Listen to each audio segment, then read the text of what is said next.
आज press conference करने का मुख्य उद्देश्य क्या है? देखिए, कुछ चीज़ों को आप लोगों के माध्यम से जनता तक पहुंचाना है। हम लोग भारतीय जनता पार्टी के कार्यकर्ता हैं और हमारे लोकतंत्र में निष्ठा और आस्था है और लोकतंत्र के आप सब अभिन्न अंग हैं, एक पिलर हैं और आप सब के बगैर लोकतंत्र के मजबूती और उसके जो है कि विस्तार का कल्पना भी नहीं किया जा सकता है। मैं सबसे पहले कल जो एनडीए की हमारी कार्यकर्ता सम्मेलन व समागम हुआ, उसकी अपार सफलता के लिए मैं आप सबों के माध्यम से इसमें जितने कार्यकर्ता लगे हुए थे इस गाँव, जिनको जो जो दायित्व दिया गया था, सबों ने बखूबी दायित्व को निभाया और समझा कि कोई काम छोटा बड़ा नहीं होता है, सब अपने अपने दायित्वों पर लगे रहे। हम कार्यकर्ताओं का आभार व्यक्त करते हैं और आभार व्यक्त करते हैं जो इस सम्मेलन में बाकी कार्यकर्ता जो आए, गाँव से जो हुजूम निकला क्षेत्र से और जनसैलाब जो उमड़ पड़ा और हमको आज आपने हमारी मजदूरी दे दी है, क्योंकि उनको विश्वास है कि हम जो हैं, हमारे विधायक जी जो हैं कि हमारी भाषा बोलते हैं, हम जनता की भाषा सदन में बोलते हैं। हम सरकार में रहते हुए भी कई बार हम जनता के पक्ष को रखने में हम ये भी भूल गए कि हम सरकार में हैं और बहुत तीखा सवाल सरकार से होता रहा और सरकार ने भी उसका सम्मान किया। माननीय मुख्यमंत्री जी, माननीय प्रधानमंत्री जी, माननीय उप मुख्यमंत्री जो तमाम मंत्री, सदन का हमको सहयोग मिलता रहा। कई ऐसे चीज हैं जो हमने सदन में उठाया और लॉ बन गया, चाहे वृद्धा पेंशन का मामला हो, हमने 2000 का मामला उठाया, 2000 हो, 1100 किया गया पूरे बिहार के लिए। मैंने ये हुआ, हमने बिजली स्मार्ट मीटर में जो परेशान थे लोग स्मार्ट मीटर के प्रवेश में, उसमें मुफ्त बिजली की बात की थी, 200 यूनिट मांगा था, 125 यूनिट बिजली उसमें मुफ्त हो गई।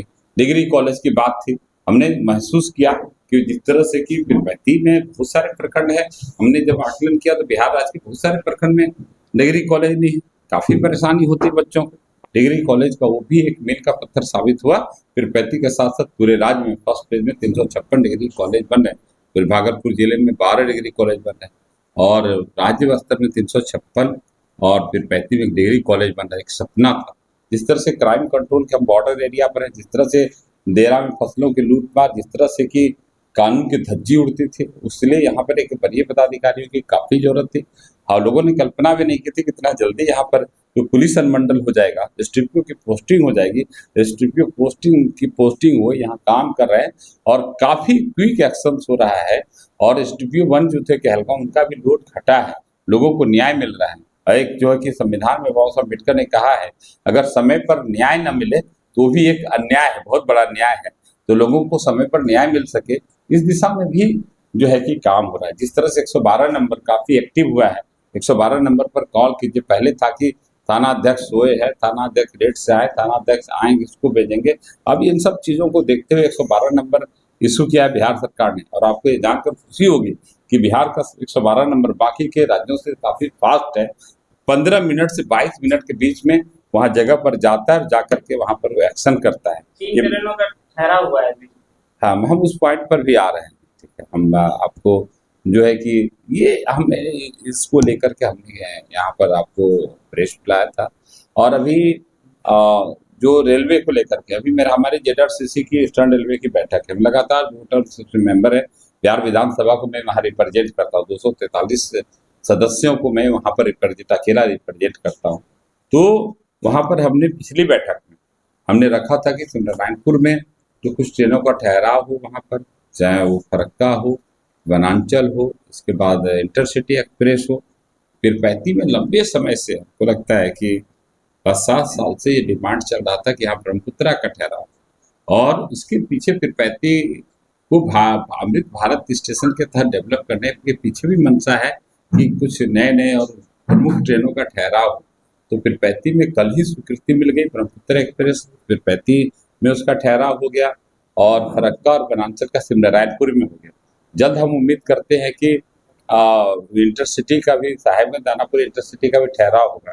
इसी 16 दिसंबर को दिल्ली पटना में कलकत्ता में जेडआरसीसी ईस्टर्न रेलवे की बैठक है, उसमें हम जाएंगे और इसके लिए तो हम बोर्ड को, मंत्रालय को हम आभार व्यक्त करेंगे, धन्यवाद देंगे। लेकिन बाकी जो काम बचे हैं, फिर शिवनारायणपुर में साहेबगंज दानापुर इंटरसिटी का ठहराव, पीरपैंती में मालदा पटना इंटरसिटी का ठहराव ये सेकेंड 2 नंबर प्लेटफॉर्म का पीरपैंती में 1 नंबर प्लेटफॉर्म के तर्ज पर टेंडर हो चुका है, उसका जल्दी से विकास हो, दोनों तरफ से पीरपैंती दिखे, जिस तरह से प्लेटफॉर्म नंबर 1 का विकास हो, उस तरह का हो, कामों में तेजी आए। बाकी मेरा आरओबी है शिवनारायणपुर फाटक पर रोड ओवर ब्रिज बनाना है, वहाँ पर फाटक पर लंबी लाइन लग रही है, आरओबी का वहाँ पर निर्माण हो, उसके दिशा में हमारा वहाँ पर जेडआरसीसी की बैठक में हम उसकी जो है पिछली बैठक की संपुष्टि करेंगे, वहाँ पर वो काम होना है। इन सारी चीज़ों को देखेंगे। और एक नया है कि हमने वहाँ पर डाला है पिछली बैठक में कि विक्रमशिला स्टेशन जो है, विक्रमशिला स्टेशन एक ऐतिहासिक है, वो वर्ल्ड के विश्व के विक्रमशिला नाम ही विश्व के पैमाने पर है, तो उसका विकास हो, उसकी 4 दीवारी बाउंड्री हो, उसमें जो है कि आर्ट एंड क्राफ्ट हो, उसमें जो उस तरह से आर्किटेक्चर को डेवलप किया जाए कि विक्रमशिला के इतिहास को, वहाँ की सभ्यता और संस्कृति को प्रदर्शित करने वाला हो। और हमने एक प्रपोजल वहाँ पर दिया कि विक्रमशिला स्टेशन के कैंपस में जो विक्रमशिला के खुदाई से जो वहाँ पर अवशेष निकले हुए हैं, उनका भी छोटा एक मिनी म्यूजियम वहाँ पर बनाया जाए कि यात्री जो आते हैं तो उसका दर्शन कर सके और एक उसके बारे में कुछ ज्ञान अर्जित वहाँ पर कर सके, इस दिशा में प्रयास है। और विक्रमशिला में सबसे बड़ी जो जरूरत वहाँ पर महसूस की है वहाँ के लोगों से कि भाई विक्रमशिला के प्लेटफॉर्म नंबर हम 2 पर दूसरी साइड में नहीं जा पाते हैं, तो लोग पटरी क्रॉस करने के दरमियान लोगों की डेथ हो रही है, लोग मर जा रहे हैं, कट जा रहे हैं, तो सीधे इस छोर से उस छोर जा सके, उसके लिए एफओबी फुट ओवर ब्रिज वहाँ पर बने। हालांकि वहाँ पर कुछ लैंड इश्यूज हैं, हम लगातार वहाँ ग्रामीणों से और जमीन मालिकों से कांटेक्ट में हैं, उसका भी लैंड इशू जल्दी से सॉल्व कर करके हम एक छोर से दूसरी छोर जोड़ने के लिए एफओबी वहाँ पर फुट ओवर ब्रिज बनाने की दिशा में हम वहाँ पर काम कर रहे हैं। ये पहल हम तेज करेंगे। और वहाँ जो एक्वायर हुए हैं, वहाँ जो कटारिया रेलवे लाइन से जो जमीन एक्वायर का काम हो रहा है, हम चाहेंगे उस एक्वायर को बढ़ाए और वाला कमान होटल से लेते हुए आगे तक विक्रमशिला पूरा स्टेशन है, थोड़ा दोनों साइड, एक साइड तो सरकारी जमीन नहीं है, तो दक्षिण साइड में थोड़ा सा एक्वायर और किया जाए ताकि स्टेशन का वहाँ पर विकास हो सके। ये इसके क्षेत्र में है। शिक्षा के क्षेत्र में हम आपको बता रहे हैं, सबसे बड़ी उपलब्धि ये है कि अब तो हर पंचायत में इंटर की पढ़ाई शुरू हो गई है। और पहले गिने चुने 2-4 स्कूल थे जहाँ इंटर स्कूल था, +2 स्कूल था, इंटर की पढ़ाई शुरू हो गई। अपार प्रचुर मात्रा में टीचर्स की बहाली हो रही है। पहली बार हुआ है कि एचएम हेडमास्टर के लिए अलग से बहाली हो रही है। अब वो प्रमोटी हेडमास्टर का वो जमाना पुराना इतिहास बन के रह जाएगा। और इंटर इसलिए भी अनिवार्य था हर पंचायत में, क्योंकि अब इंटर की पढ़ाई के बगैर आगे का सोच, चपरासी भी बनना है इंटर पास चाहिए, सिपाही बनना है इंटर पास, फौजी इंटर, बगैर इंटर। इसमें खास करके परेशानी होती थी भाई गरीब छात्रों को, और उसमें भी बच्चियों को, बेटियों को, बहनों को, क्योंकि उनके अभिभावक सक्षम नहीं हो पाते थे या सिक्योर अपने महसूस नहीं कर पाते थे। हम अपने बच्चे को कहलगांव भेजेंगे, अपने बच्चे को भागलपुर भेजें, साहेबगंज भेजेंगे, और एक असुरक्षा भाव, धन अभाव, इन सब कारणों से उनकी पढ़ाई 10th के बाद ही रुक जाती थी। अब उनकी पढ़ाई नहीं रुकेगी, अपने गांव में रह करके ही इंटर की पढ़ाई कर लेंगे। और उसमें जो इंटर के बाद जो आगे का पढ़ाई करेंगे डिग्री का, वो भी पीरपैंती में हमारी पूरी कोशिश है। जमीन की तलाश जारी है, शासन प्रशासन जमीन खोज रही है, तो जो कि उनको जल्द ही हमको 5 एकड़ जमीन की जरूरत है। डिग्री कॉलेज हम जल्द स्टेशन के आसपास पीरपैंती मुख्यालय के 1-2 किलोमीटर के दायरे हमारी कोशिश है कि हम वहाँ पर उसको बनाएं, वो काम हो रहा है। और तीसरा एक यूनिवर्सिटी, सेंट्रल यूनिवर्सिटी, आगे विक्रमशिला सेंट्रल यूनिवर्सिटी। अब जो बड़े बड़े पटना और भागलपुर जैसे शहरों को भी अभी वो सेंट्रल यूनिवर्सिटी का सौगात नहीं मिल पाया है, वो यहाँ हमारे बच्चों को हायर एजुकेशन के लिए बाहर जाने की जरूरत नहीं है, वो सब यहीं पर आकर करेंगे। और आपको मालूम है कि अब इतने आज़ादी के बाद भी इस क्षेत्र में काफ़ी जो शेड्यूल कास्ट, शेड्यूल ट्राइब की संख्या काफ़ी थी, लेकिन गरीबों की संख्या का कोई आवासीय विद्यालय नाम का कोई चीज नहीं था।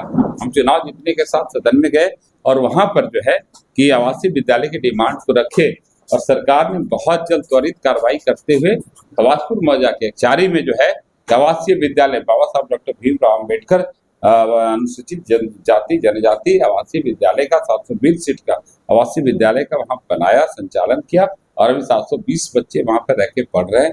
खाना पीना रहना, इंटर तक की पढ़ाई सब जो है, ड्रेस वगैरह सब फ्री है। और इसके साथ ही अभी जो है एक पिछले महीने, अभी 1 महीने हुए हैं कि माननीय प्रधानमंत्री जी की कृपा से जो है कि अपने क्षेत्र को 4 पीएम श्री आवासीय विद्यालय मिला है। आपको जानकर खुशी होगी कि पूरे देश में 28 पीएमसीडी आवासीय विद्यालय इस फेज में बने थे। 28 में से 13 पीएमसीडी आवासीय विद्यालय बिहार को मिला। उस 13 में से 4 आवासीय विद्यालय जो है पीएमसीडी आवासीय विद्यालय भागलपुर डिस्ट्रिक्ट को मिला, और वो चारों का चारों हमारे पीरपैंती विधानसभा में बनाए जा रहे हैं। एक जो है कि कैरिया में, दूसरा सलेमपुर सैनी में, तीसरा खबासपुर में, चौथा भागलपुर में। तो ऐतिहासिक है, 5 साल में 5 जो है कि आवासीय विद्यालय यहाँ पर बने हैं, और हम समझते हैं कि शिक्षा के क्षेत्र में काफी उन्नति हुई है, और बाकी जो जरूरतें वो भी काफी जल्द पूरी होंगी, वो काम हो रहा है। और अभी जो यहाँ का मुख्य समस्या हम लोगों ने, माननीय प्रधानमंत्री जी ने पूरे देश के लिए चिन्हित किया है पलायन की समस्या को, इसीलिए दिया आत्मनिर्भर भारत। जो कोरोना में हम लोगों ने सीखा, जो 10 जिला हमारे लोग जो बाहर रहते हैं वहाँ किस तरह से वहां से भाग रहे थे, पैदल चल करके आए, साइकिल से चल करके आए, मालगाड़ी ट्रकों में लोड करके आए, वो दृश्य हम लोग कभी भूले नहीं। और माननीय प्रधानमंत्री जी, माननीय मुख्यमंत्री जी का सपना था कि अपने क्षेत्र को, अपने देश को आत्मनिर्भर बनाएंगे। तो हम कहने का मतलब ये है कि भारत आत्मनिर्भर, भारत की तरफ दिल्ली, पटना, मुंबई, मद्रास भी होता है भारत, मतलब ये पीरपैंती भी होता है भारत, मतलब कहलगांव भी भारत, ये सारी भूमि भारत है। तो जो जहां है वही आत्मनिर्भर हो जाए। और सबसे बड़ी चिंताजनक स्थिति थी कि कोई भी माँ बाप अपने बच्चे को जन्म देता है, उस पाल करके पढ़ा लिखा के बड़ा करता है, शादी ब्याह होती है, 2 बच्चे होते हैं, उनको अपना रोजी रोजगार यहाँ नहीं मिल पाता है, और रोजी रोजगार घर चलाने के लिए उनको दिल्ली, गुजरात, पंजाब का शरण लेना पड़ता है। और आज जो माँ बाप का सहारा छीन जाता है, पत्नी का पति छीन जाता है, और बच्चों का उसका पापा छीन जाता है। लेकिन हम इसी दृष्टिकोण को लेकर के आज जो है कि ईस्टर्न इंडिया का, माने पूर्वोत्तर भारत का सबसे बड़ा इन्वेस्टमेंट पीरपैंती में हो रहा है, और आज उसका जो है कि माननीय प्रधानमंत्री जी के करकमलों से उसका शिलान्यास होगा। इतना बड़ा इन्वेस्टमेंट एक पॉइंट पर ईस्टर्न इंडिया में कहीं नहीं हुआ जो पीरपैंती में होने जा रहा है। लगभग 1 लाख करोड़ के यहाँ पर प्रोजेक्ट चल रहे हैं यहाँ पर। अब ये जो है यहाँ जो पलायन को इतिहास बन जाएगा। अब हमारे लोगों को आने वाले समय में दिल्ली, गुजरात, पंजाब जाने की जरूरत नहीं है, बल्कि दिल्ली, गुजरात, पंजाब के स्किल लोग पीरपैंती में आकर के काम करेंगे, पीरपैंती के विकास में ये योगदान देंगे हमारी। और ये जो अडानी पावर लिमिटेड का जो ये है थर्मल पावर यहाँ पीरपैंती का जो बन रहा है, बहुत कंडीशनल है।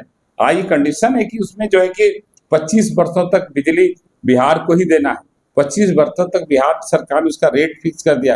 कंडीशन ये है कि हमारे जो आसपास के हमारे क्षेत्रीय लोग हैं, चाहे वो कुशल मजदूर हो, चाहे अकुशल मजदूर हो, चाहे टेक्नीशियन टेक हो कि नॉन टेक हो, वो सबको वहाँ समावेश किया जाएगा, सबको रोजगार दिया जाएगा, यहाँ से पलायन को रोका जाएगा।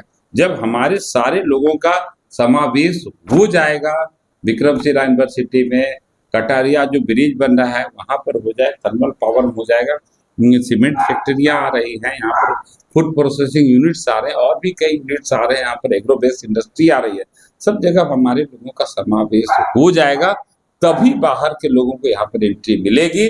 अदरवाइज बाहर के लोगों को एंट्री नहीं मिलेगी।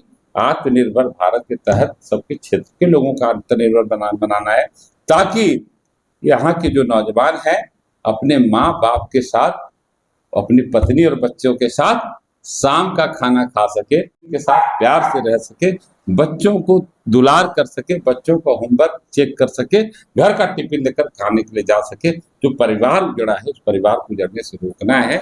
और हम यही संदेश देना चाहते हैं कि आज आप लोगों के माध्यम से एक बड़ा इन्वेस्टमेंट हो रहा है, जो कि पूरा देश देख रहा है। आज कहीं भी आप जाइए, पीरपैंती की चर्चा हो रही, पीरपैंती पीरपैंती पीरपैंती, सदन में तो गूंजा ही, अब देश में भी गूंज रहा है, और इसकी रफ्तार ऐसे ही बनी रहेगी, इसकी उम्मीद हम पूरी करते हैं। और इसकी जो है कल जो है एनडीए सम्मेलन में, कार्यकर्ता सम्मेलन में इसकी झांकी है, और असल जो है दृश्य जो अभी बाकी है, जो चुनाव में दिखेंगे, महागठबंधन का यहाँ पर जमानत जब्त हो जाएगा, और 2025 में हम लोग 225 सीट एनडीए जीतेंगे। विपक्ष जो है वहाँ विपक्ष में बैठने के लायक भी नहीं रहेंगे। इसी उद्देश्य से आप लोगों को हमने आज प्रेस कॉन्फ्रेंस बनाया है, बुलाया आप लोगों को, आपके माध्यम से हमको जनता को बताना है।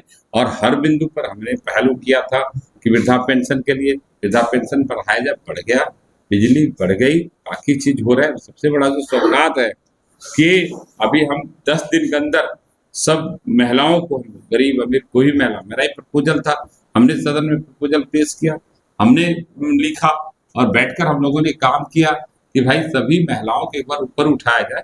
तो सभी महिलाओं को अभी 10,000 रुपये शुरुआती तौर पर दिया जा रहा है। वो प्लान करें कि क्या बिजनेस व्यापार स्टार्ट करेंगे। इसके बाद 6 महीने के अंदर सबके खाते में 2-2 लाख रुपया डाल दिया जाएगा। ऐसे सहयोग के तौर पर कोई कर्ज, कोई उसके लिए गारंटी और बैंक लोन की जरूरत नहीं है, उनको लौटा के देने की जरूरत नहीं है। और जो बहनें, जो माताएं इस कारोबार को आगे बढ़ाएंगी, उनको आगे भी वित्तीय सहायता दिया जाएगा ताकि वो आत्मनिर्भर हो सके, अपने साथ साथ लोगों को कुछ रोजगार दे सके, जोड़ सके। इस दिशा में ये सब पहल है और बिहार अपने आप से इतिहास रचेगा। सशक्तिकरण, महिला सशक्तिकरण का बड़ा केंद्र बनेगा। और आप देख रहे जीविका के लिए भारत का पहला राज्य बिहार बना, जहां जीविका बैंक की स्थापना हुई। 105 करोड़ से बैंक की शुरुआत हुई है और बाकी भी जरूरत के हिसाब से उसमें धन की कमी नहीं होने दी जाएगी और जीविका बहनों को आपने कहा कि शिवनारायणपुर में गया हावड़ा और वनांचल एक्सप्रेस और फिर 35 स्टेशन पर ब्रह्मपुत्र मेल की ठहराई हुई। गया हावड़ा फरक्का उसका नोटिफिकेशन हो गया, ठीक है ना, नोटिफिकेशन हो गया है। उसके जल्द उसका पूरी तैयारी करके पोर्टल में लोड करके रिजर्वेशन वगैरह स्टार्ट करके उसको किया। तो ये तीनों ट्रेन की ठहराव कब से? अरे बहुत ज्यादा, हमने पोर्टल पर लोड का आदेश हो गया है। आदेश होकर के परिचालन विभाग को दे दिया गया और उसके रिजर्वेशन वगैरह की जब लोड कर लिया जाएगा पोर्टल पर तो हो जाएगा, किसी भी दिन से हो सकता है।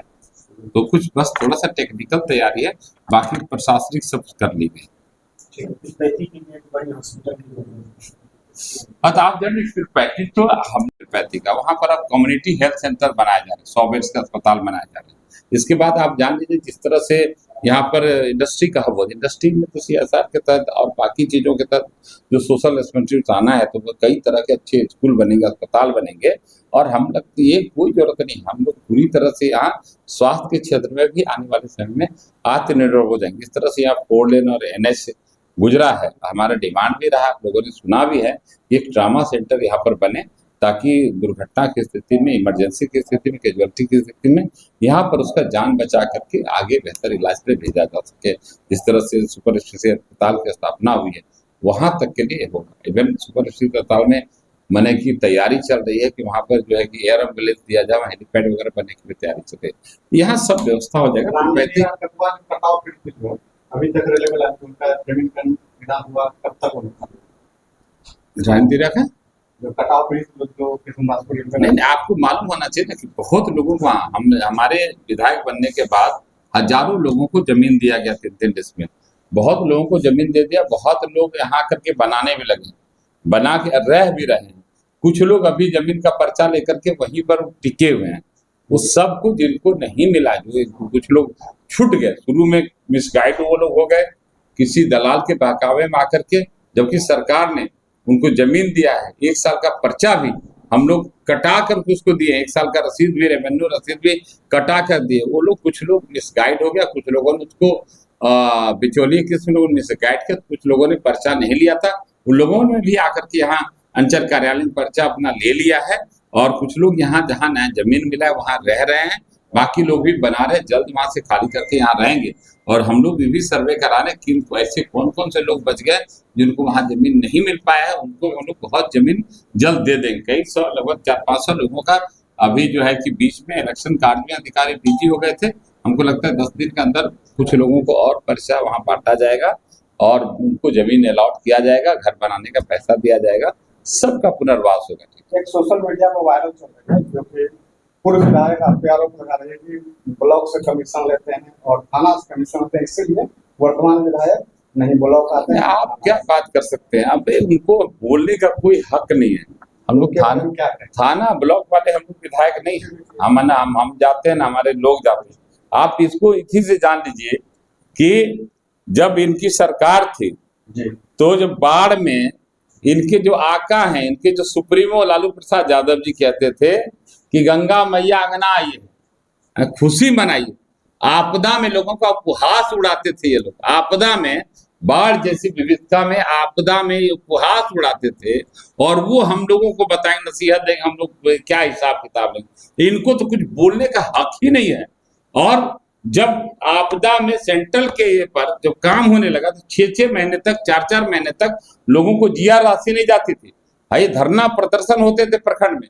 आज आप ही बताइए, आप मीडिया के साथी, आपसे कुछ छुपा हुआ नहीं है। आज बाढ़ समाप्त नहीं हुआ, लोगों के आंगन का कीचड़ भी नहीं सूखा और 6 दिन के अंदर में सबके खाते में जो हमारे पास सूची था, जो सूची मिला, जो मुखिया वार्ड ने जो सबों ने सूची सबमिट किया, 6 दिन के अंदर में जीआर की राशि उनके पास चली गई। आज देखते कोई घटना दुर्घटना कैजुअलिटी होती है, आज डूब करके मौत हो रही है, स्नेक बाइट से मौत हो रही है। आप समझिए 1 सप्ताह के अंदर सबको चेक चला जाता है। आज बाढ़ पीड़ित इलाके के जो प्रसव में वाली महिला है, जिनका जो प्रसव होता है, अगर उनको लड़का जन्म लेता है तो उनके बेहतर देखभाल के लिए, उनके इन्फेक्शन से बचाने के लिए 10,000 रुपया हैंड टू हैंड दिया जाता है। अगर बच्ची हो पैदा लेती है तो बेटी बचाओ बेटी पढ़ाओ बेटी पढ़ाओ के तहत उनको 15,000 रुपया दिया जाता है। अब जहां भ्रष्टाचार है ही नहीं, हम लोग वहां क्या कहते हैं, किसी की मजाल है क्या? हमारे रीजन में यहाँ पर कार्रवाई होती है, लोग डिसमिस होते हैं, सस्पेंड होते हैं, यहाँ पर लोग नौकरी से हाथ धोना पड़ता है। उनको बोलने का कोई हक ही नहीं है, वो कुछ गिना ही नहीं सकते हैं।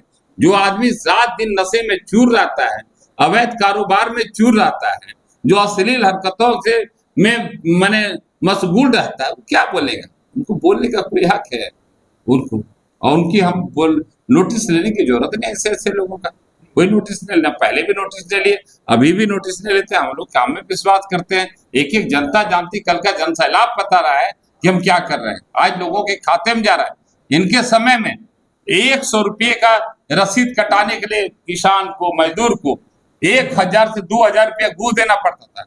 आज 100 रुपये का रसीद 100 रुपये में कट रहा है, वो भी ब्लॉक जाने की जरूरत नहीं, अंचल कार्यालय और कर्मचारी के आगे पीछे की जाने की जरूरत नहीं है। अपने मोबाइल से ही ऑनलाइन अपना रसीद कटा लेते हैं, अपना मैंने कि ये कर लेते हैं। आज ऑनलाइन 100 रुपया 500 रुपया बिजली बिल देने के लिए उनको 1,000 रुपया घूस लगता था। आज ऑनलाइन अपना बिजली बिल जमा कर लेते हैं। और सबसे बड़ी बात है, यहाँ पर तो बिजली बिल देना ही नहीं लोगों को, सरकार ने फ्री कर दिया। इनकी सरकार रही, मैंने लोग चिल्लाते रहा। आज तक रोड पर तेजस्वी यादव जी कहते रहे भाई हम जो है कि वृद्धा पेंशन बढ़ाएंगे। अरे आप एक दिन सदन में नहीं बोले, हाउस में नहीं बोले कि हमको पेंशन बढ़ाएंगे, ये सहयोग करेंगे सामाजिक सुरक्षा के तहत। हाउस में कौन बोला? सत्ताधारी दल का विधायक ललन कुमार। हमने सदन में ले आया 2,000 रुपया जो है सामाजिक सुरक्षा के तहत वृद्धा, विकलांगता, विधवा पेंशन को किया जाए। सरकार ने तय किया, मैंने जो वित्तीय प्रबंधन किया, वित्त की व्यवस्था की, 1,1100 हुआ है। अभी बहुत सारे काम हो रहे हैं, हर क्षेत्र से आर्थिक सहायता दी जा रही है। और उम्मीद करते हैं बहुत जल्द हम लोग इसको 2,000 रुपया करवा देंगे। सड़क पर कुछ बोलते हैं, सदन में कुछ करते हैं, हम लोग बजट ले आते हैं सामाजिक सुरक्षा के लिए हम पेंशन देंगे, तो आप कटौती प्रस्ताव आते हैं कि नहीं बजट में कटौती करिए।